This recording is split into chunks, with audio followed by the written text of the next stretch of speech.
Warning: the following content may not be suitable for all listeners and contains crude humor that may be offensive to some. Listener discretion is advised. This is Satire is Not Dead.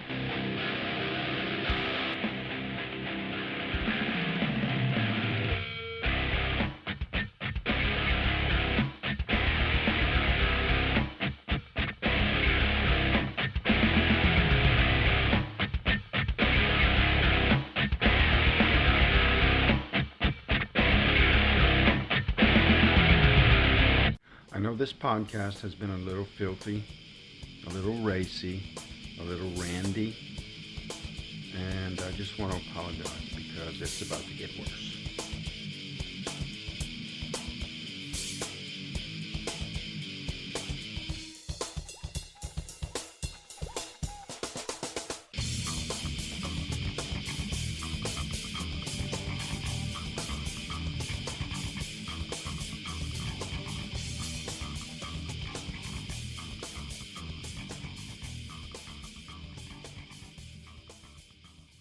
Welcome back, everyone, to Satire is Not Dead. I am Harvey, your host, and get worse it will for this episode. Before I go any further, I just want to say that this program is brought to you by Cinescape Media. You can learn more about this program and their other programs by visiting cinescape.media. Please browse the website. They have a lot of great content to offer. So, having said that, the program today is going to be, I'm going to give my final monologue on Hurricane Laura. The last two podcasts, the two podcasts ago, I gave an update saying that, things were kind of looking bad for us. And then my last podcast described me and my wife and I, our process of evacuation and some of the aftermath. And today, I'm going to describe to you more of our aftermath up to the point that we get our power back. And then I'm going to go into a memory I have because we'll go into the affected area, working in the affected areas, brought back memories of whenever, 15 years ago for Hurricane Rita. And then I'm going to go on to, we'll talk about, it's all about, today is going to be beyond my monologue, humor, hopefully, and forgetting about what the shit show we're in right now. If you watch the weather, you know the thing that's circulating in the Gulf of Mexico. One more goddamn disturbance, to deal with. And honestly, I can't look at the weather right now. I just can't. I can't deal with it. There's so much stuff we had to deal with between my personal life and work that I just can't even look at it right now. Just to put things into perspective on Hurricane Laura, and I'm going to say it again, we weren't in the most heavily affected area. We did fairly well. We had to deal with power outages, but that's by and large the most of it for us. We had a minor leak in our roof, but the thing I want to describe to you is something people don't really think about, and they don't report about it. I mean, if they do, I don't ever see it or hear it on news outlets. When these storms, no matter where it is, East Coast, West Coast, Gulf Coast, wherever, and it does major damage, the one thing they don't really report on is the looting. There was a town, about 20 miles from where we live, where these guys were looting a home because, these widespread power outages. It is completely dark at night, and you go inside a house in your own home, because you know where it is, you can kind of get your way around that. And of course we have flashlights, but these guys that don't know people's homes, they don't know anyone's home because the house is completely dark. And there was this instance, and this really happened, where these I don't know how many guys, I'm assuming it was two, looting a home somewhere in a town not far from where I live. Didn't know the occupants were still there, the homeowners, because it's completely dark. How would you know? There's no, lamp on in the front room, nothing, that tells you that people are in the house. The, they go in and start going through other people's shit, and the homeowners wake up and look around to see what the noise is, and they fucking looters shoot them to death. They shot and killed both of them. Killed them.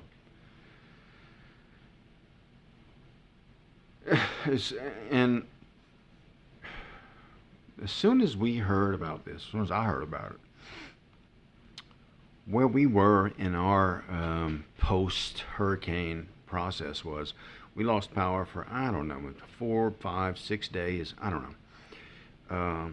We got home, and honestly, we drove home probably too soon because we drove through some of the latter bands of the hurricane. We couldn't see shit on the road. It was the rain was just completely, it blinded everyone.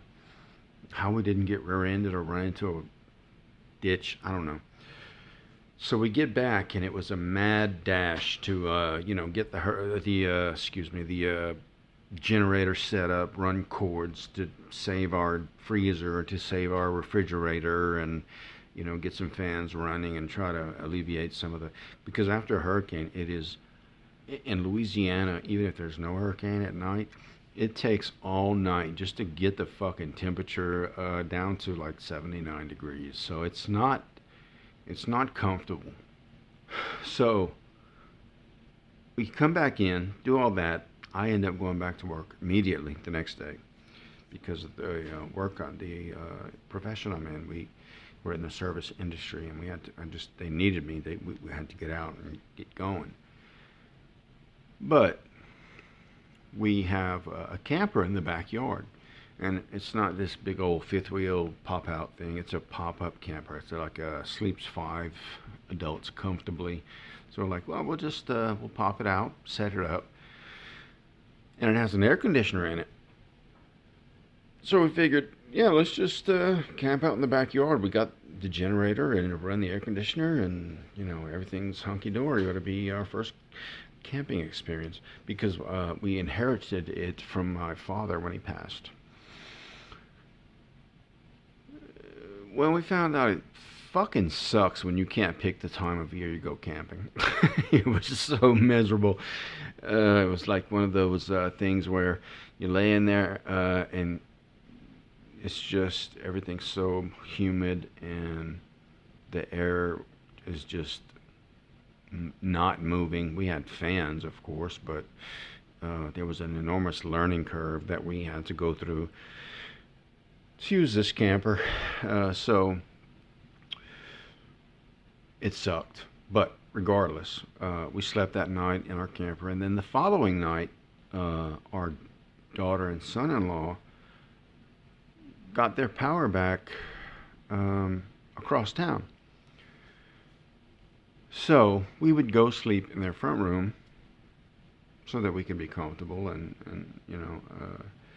I would get up every morning, come back to the house to get ready for work. We had running water, we had heated water, and that wasn't an issue. But whenever that night we slept in the camper, having known about this news story that came out of it, these fucking lowlife, I'm not one to wish bad things on people, but I hope they got caught, and I hope they got what they fucking deserve for killing these people in their homes. It has an effect on you. So we would take a shower, get, eat, and go to our, wherever, when we slept in the camper, and then our daughter's house and all that. But I would come home every morning to get my stuff for work and to check out the house. And after this report, this story that came out, we down here in the South, I know we're mislabeled quite a bit by, Bible thumping, gun toting, nut freak, gun nuts. The house, you really, you don't understand how dark a house is until you have absolutely no power. So I would come home every morning before work when I was getting ready for work at the house. And I started walking through the house with my handgun and a big mag light, like a cop. And my family that I grew up in, we've always had firearms. We were a hunting family. We respect firearms. We understand how dangerous they are and all that. But I was not going to walk into my own home and be ambushed, surprised, whatever. But I would come in the back door and slam the door real hard just to make a lot of noise and start, hey, is anybody there? And really stupid. And I'm sure I sounded like an idiot. But I figured if there was anyone in the house, they wouldn't say, I'm here, but you would hear something, some kind of movement. So that's what I would do. I'd walk around the house, clear room by room and I have a 40 caliber semi-automatic handgun. And it was the worst thing I've had to do. And I had to do it for 3 or 4 mornings, excuse me. And I hated it. And just to give you my view on firearms, handguns, weapons, in our region of the country, I don't know about other states neighboring us, but I know in Louisiana there is what's called a open carry law. You can pack a pistol on your hip if you so choose in public, as long as it's not concealed, and it's completely legal. I know other parts of the country would shit their pants. They would vomit on themselves and say, it's all this bullshit. But just to let you know, down here, the kind of people, and I'm one of them. I'm not a hunter anymore. I never really was a hunter. I did it as a teenager and didn't care for it. But I like shooting. But just to help you understand my view on firearms, the few times I went through my house with my handgun, pointed, there's such a thing as trigger discipline. You don't put your goddamn finger in the trigger housing unless you're ready to fire the damn thing. And I don't do that. Walk through the house, pointed at the floor, off to the side to my right. I'm a right-handed person. Just to be, in case, I would freak out and fire around, it would go into the floor, not into my leg or whatever. And even if I would have heard anyone that wouldn't identify themselves, I would probably just have fired into the floor or the ceiling or something just to scare them. But just to give you an idea of how much I respect handguns, especially. Long guns, they're harder to accidentally shoot people because of their length and their visibility, but handguns are much more. It's easier to accidentally shoot yourself in the leg, shoot someone near you because of the length of the barrel, and you can move your wrist, 1 inch, and the trajectory of the bullet changes depending on how far away it is, significantly. So, to help you understand how I feel about using a handgun as a self-defense, it is the absolute last resort to defend myself. I would do everything in my power to not use one, and let me explain why. If you take a weapon, a handgun, and it's chambered, it's ready to fire, and let's say hypothetically someone was in my house, and I draw down on them, point this weapon at whoever, whatever. My intention would be to defend myself. And this bullshit of you hear, just shoot them in the leg and disable. It's not how it is. Even with police officers, you're doing everything you can to just get whatever is after you away from you. But I want everyone to understand that I in my mind, there is in every decision we make, especially in these cases, a point of no return. And I understand if I were to point my weapon that I had, if someone was in my home, point it at someone, and get to the point where I felt like my life was in danger and I had to fire that weapon, pull the trigger, even if the round that was in the chamber misfired,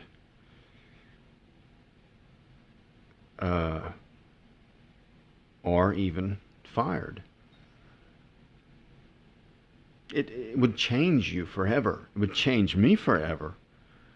And if it wouldn't change anyone, then I think, maybe, I'm not going to say there's something wrong with a person like that, but the type of person I am, it would change me. Because even if it didn't fire, my intent was to put him down. And it would be one of the worst things that I could experience. And I say that to demonstrate to those who are listening the appreciation I have for weapons. We down here in the South, many people have firearms. We're always mislabeled as gun nuts. But you have this fucking piece of shit in Compton who wanders up to a police car and ambushes two cops. And then suddenly they're crying for gun reform, gun restriction. The people who are responsible with their weapons, you can't take that away from them. So 3 nights in a row, 3 mornings, I come into my home, flashlight, mag light, big old 2-foot, mag light. Walk through the house, clear every room. When I feel like I'm okay, start getting my stuff together for work. And then I leave to go to work. By the time I'm done with all that, the sun's coming up and I'm starting to be able to see in the house. But those are the things you really hear about in the news. People breaking into the homes of others, of victims of a natural disaster, and taking their belongings, which by and large, don't matter. I really don't care if someone's taking our stuff. I just didn't want to be there and get surprised by them when they were in my house taking it, and I'm getting ready to go to fucking work, As far as material possessions, I like my creature comforts. I like all my toys. My video games, my TVs, all the stuff that I use to do this podcast. We can get more of that.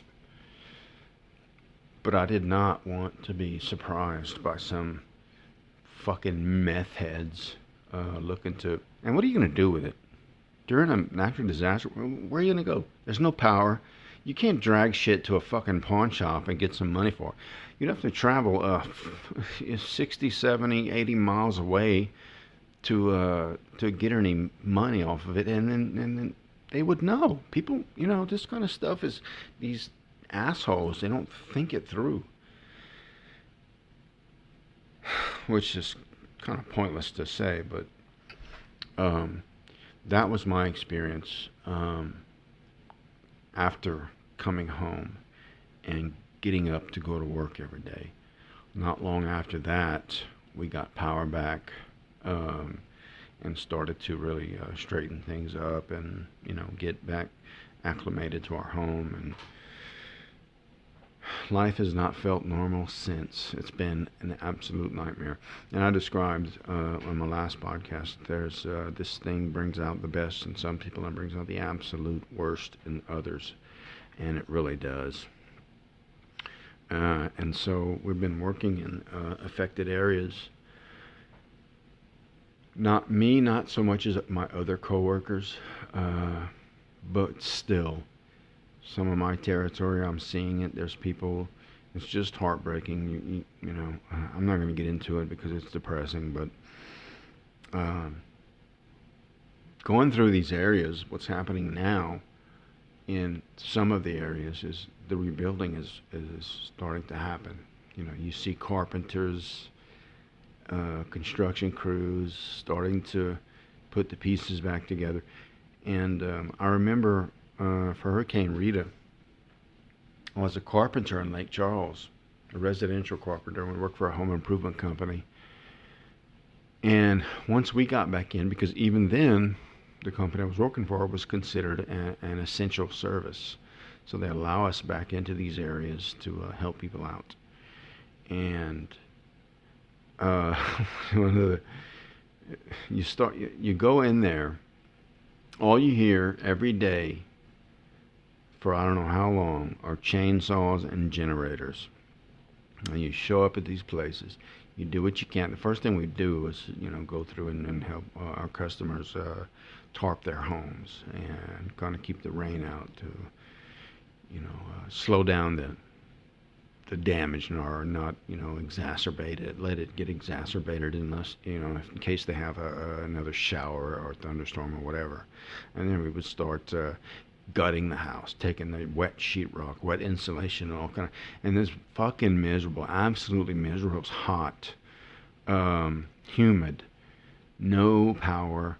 You couldn't go take a break and sit in front of an air conditioning vent and recover. It was just terrible. But me and some of the guys, you get to a point when things are starting to look up. We I don't know if anyone, whenever you're in the construction business, you get frustrated and tired. And one of the benefits of doing this blue-collar work is that you can go back to work, burn it off, get some endorphins released into your bloodstream because you're exerting yourself, which serve as a natural antidepressant and mood elevator and all that, and you feel better in a few hours. And there was this one time where we were working in a neighborhood, and there was power, but this house didn't have any air conditioning. They had gotten, I don't know if there was a power surge that ruined it or what have you, but we had electricity. So I was working with this guy, and everything was just destroyed around. It's really difficult to describe. You go to work and try to make some headway, and one of the, when you build something, you walk away from it every day being able to see your progress. Whenever things are so destroyed, you may walk away from it one day and not see anything you've done, and it's discouraging. So anyway, it was me and this guy. We were tired. It was like mid-afternoon, 2:00 or so, and it was hot.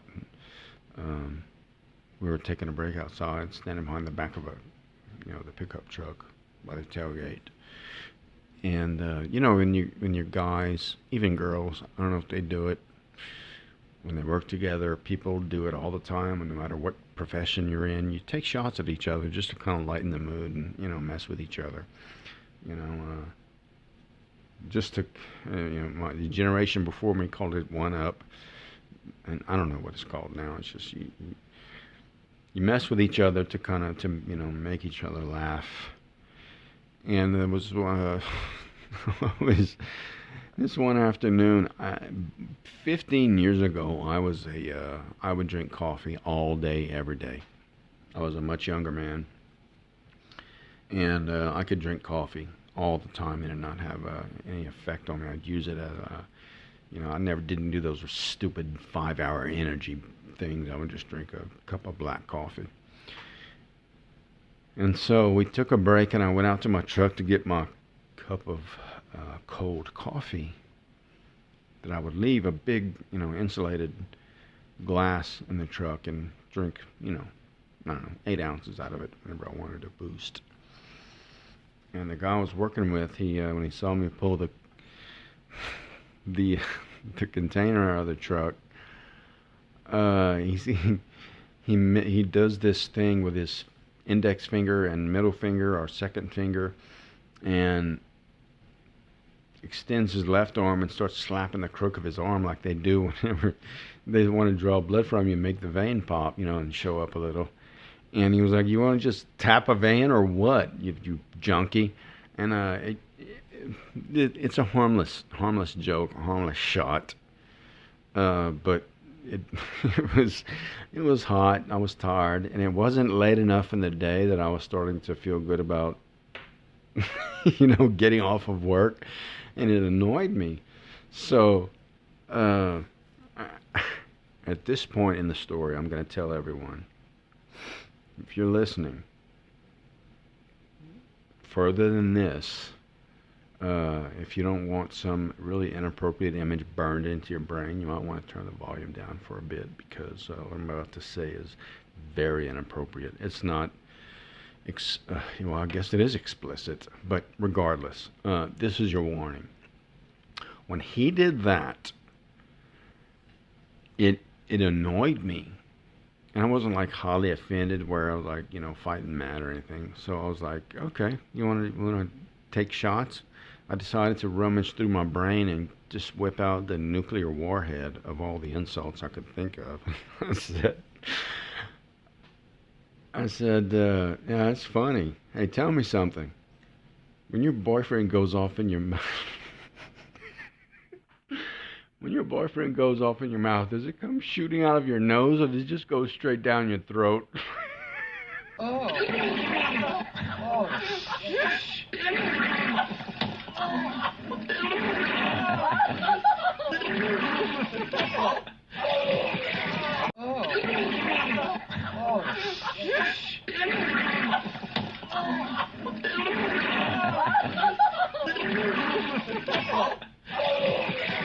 That wasn't even the funniest part to me. When I said what I said, when I dropped that freaking mega zinger on this guy, we were standing out by the back of the pickup truck, and he had a Route 66 Sonic drink in his hand. He was just sipping on it. We were taking a break, and whenever I said what I said, his face went completely expressionless, just completely blank. And I'll never forget this image. I'm a very visual person. Whenever I said what I said, his face went blank. He drops this cup, a Route 66. I don't know how many ounces there are. It's a big drink.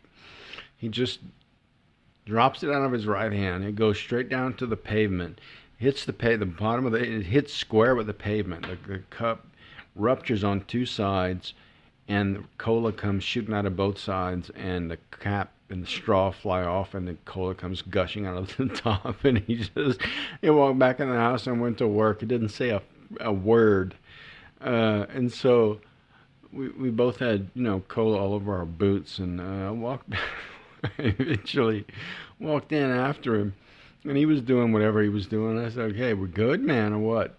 And he was like, "There's something wrong with you, dude." And that was all he could say about it.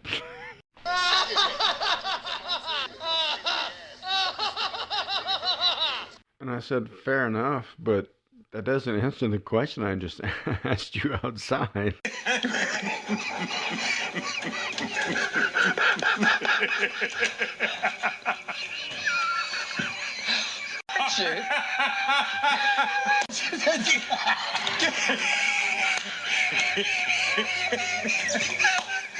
So, that is my take on the last 2 weeks, and I will still be doing my podcast every other week. So, I'd like to thank the guys at Cinescape Media for hosting me. I really appreciate it, and please go to Cinescape Media and browse their other great content. And also, don't forget to check out Tom Velas's podcast called The Paranormal Patriot. So, everybody, I hope you have a great day, and I will see you in 2 weeks. 2 weeks? 2 weeks? You sound like a parakeet there. 2 weeks? 2 weeks? We want to apologize. Hold on.